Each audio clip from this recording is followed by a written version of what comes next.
Somebody needs to hear this.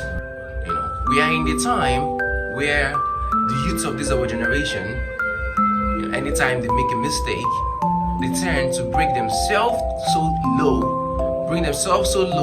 and they find it hard to continue moving just because people and everybody around them has this opinion to give because of what happened in their life. Once upon a time, I find myself in a situation where I did something critical that can either sabotage my future, take away what I've got, rob me of my time, and destroy me entirely. But one thing kept me going, regardless of what others were saying, regardless of the kind of thoughts that I had in my head, and that is faith.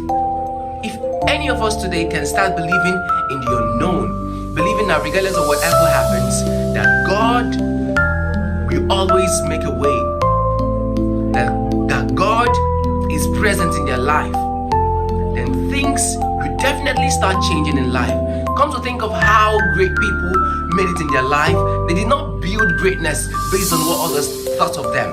They did not get to the level that they are today based on what others were thinking about them. If you can start restructuring, reflecting, and refocusing regardless of what happens in your life, then everything will be better, and the changes that will happen in your life will be astonishing. That those things that you were worried about 5 years ago doesn't really make any sense to you now.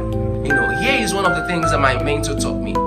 He told me, Gabriel, those things that you're doing right now that you find to be most important, and you're always adding it to your goals, in the next 10 years those things wouldn't matter anymore. So learn how to pick critical things to focus on. It is not what others think of you that is the problem. It is what you think of yourself. If you see yourself as a successful man, always picturing and visualizing yourself doing those things that you want, your life will be moving like a boat, sailing with no storm. Even if a storm comes, you look for a way to navigate. The story of a young man that came from nothing but believed in himself. He found himself in an organization that did not value him. But something kept him going regardless of what others were thinking. He self-believed, the confidence in himself that regardless of what is happening, he's definitely going to get to that level he wants to get. And he actually made it because he believed.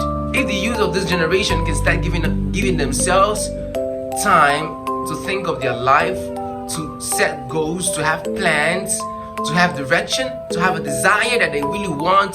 And the profound thing is that whatever your mind believes in, your mind will achieve. I'm the youngest mindset coach in Africa.